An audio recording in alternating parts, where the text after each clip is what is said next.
All right, the next question that Dr. Bonson asks is, are all factual questions answered in the very same way? And this harkens back to the very funny portion where he talks about crackers not mattering in the pantry. And so that's what he wants to clarify here is, are all the factual questions answered in the very same way? And Dr. Stein admits that no, they're not. They are answered by the use of certain methods, though, that are the same: reason, logic, and presenting evidence and facts. So those are the kind of three tools in his tool belt that he says he's able to use. So this might be a mischaracterization by Dr. Bonson on the fact that Dr. Stein wants to use just the presenting of evidence and facts. But we'll see if Dr. Bonson concedes that point. Okay, and then the last question that Bonson gives, and this, he spent some time on. In fact, a lot of the debate is going to be, and this is the issue that I just brought out with regard to logic and that sort of thing. A lot of the debate is going to be taken up on the notion of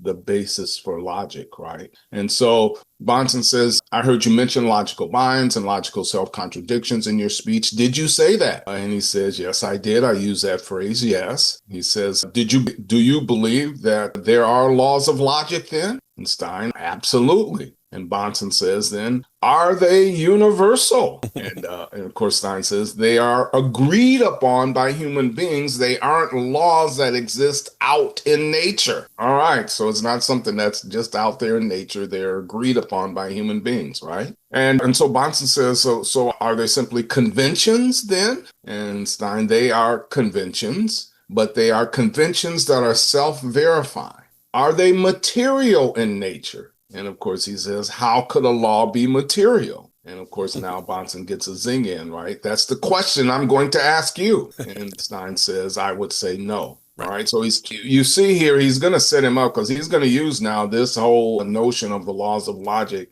and he's going to use that as a hammer here to nail Stein over and over again with regard to this. And so we'll see that, especially as we go further. Right. So, are there laws of logic? So you can kind of think this as, is there a law to only drive 55 on the highway? Dr. Stein would say yes. And then the question is, well, is it universal? Do you have to drive 55 everywhere, and including, Jupiter and Alpha Centauri? And so there we're wanting to define between two different types of laws. This one's by human beings, human conventions, like, well, humans pass laws and you should obey them because they're enforceable by violence or fine or fee, but they're not, baked in, like jumping off the earth will take you back. It's the law of gravity is different than the law of driving on the highway, right? And so is it just a matter of this convention of human beings kind of agreeing to it, or is it in the universe somewhere? And if you're a materialist, then you have to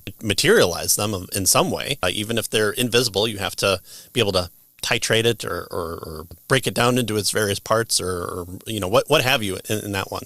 And so here, Dr. Bronson's got him almost on the back foot, it seems like, saying, it seems like Stein is a strict materialist here.